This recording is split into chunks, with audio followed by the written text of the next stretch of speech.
Hello and welcome to the third film in our flat roof series. In it, we look at the difficulties involved in waterproofing a flat roof.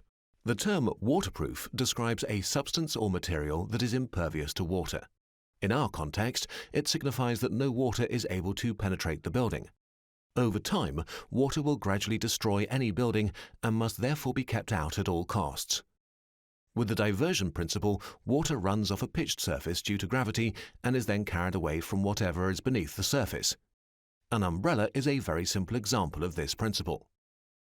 Pitched roofs are covered from eaves to ridge with overlapping elements so that even water that penetrates between the gaps can be diverted from the lower layer.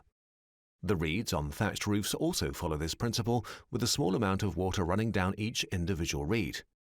As you can see on the photograph on the right here, however, water does not penetrate as far as the underside of the thatched roof. With the barrier principle, water collects on a flat roof. This is known as pooling. Here, you can see our Museum of Vintage Cars at Zwickau University of Applied Sciences.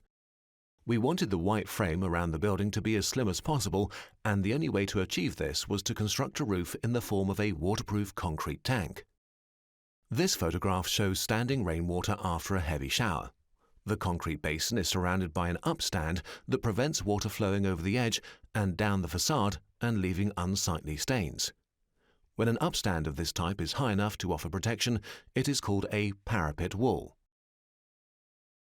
The flat roof in Zwickau also has drains or rainwater inlets that allow water to be removed from the roof in a managed way. Here, because of the size of the roof, 2 drains are needed to ensure that all the water is removed when it rains heavily. The important design question here is, how does the water reach the drains? As you all know, water spreads to find its own level. If you knock over a cup of coffee, the coffee quickly and annoyingly spreads to form a puddle of coffee on the table. This spreading occurs because of the water surface slope. As more coffee is spilled, it displaces the coffee already on the table. Completely flat roofs with no slope were once drained on this principle. However, they are highly problematic and are no longer built. It is much simpler and indeed mandatory under current building regulations to give flat roofs a gentle slope along which water can drain away.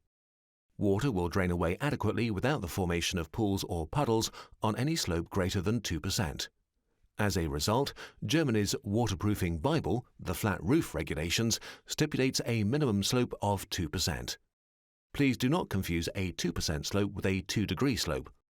2% corresponds to a height of 2 centimeters over a length of 100 centimeters or 1.15 degrees. This slope increases the construction space that a flat roof occupies, which is measured from the lower edge of the ceiling finish to the upper edge of the top layer of the roof at the highest point of the slope. If we had followed this rule in Zwickau, however, the white concrete frame around the building would not have been as slim and its proportions would have been far less harmonious. Standing water on a flat roof exerts pressure on the waterproofing, forcing its way into any gaps in the waterproofing due to adhesion forces. This low-level structural damage is exacerbated if water is able to pass between the various layers of the flat roof, making it impossible to locate the exterior leak from the internal point of ingress. Here, in Argentina's Mariano Moreno National Library, for example, water ingress is concentrated at the skylight in the reading room. The slightest leak in a flat roof makes it unfit for purpose, just as one single hole renders a bicycle in a tube useless. As a result, the waterproof membrane must be protected against damage during both construction and the subsequent operation of the building.